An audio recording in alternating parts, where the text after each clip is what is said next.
पंढरपूर तालुक्यातून जाणाऱ्या श्री संत ज्ञानेश्वर महाराज पालखी मार्गावरील कवठळे गुरसाळे येथील भीमा नदीवर बांधलेल्या नवीन पुलाच्या कामाची पाहणी माननीय श्री आमदार प्रशांत परिचारक यांनी केली।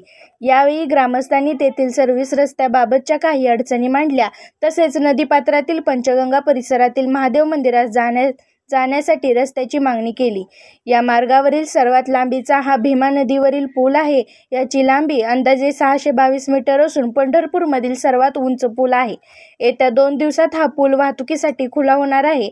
या नवीन पुलामुळे वारी कालावधीमध्ये होणाऱ्या वाहतूक कोंडीचा प्रश्न मार्गी लागणार आहे।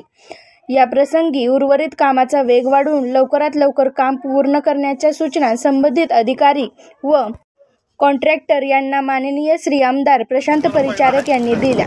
एडीएम माझा प्रतिनिधी सिद्दीपोळ, पंढरपूर।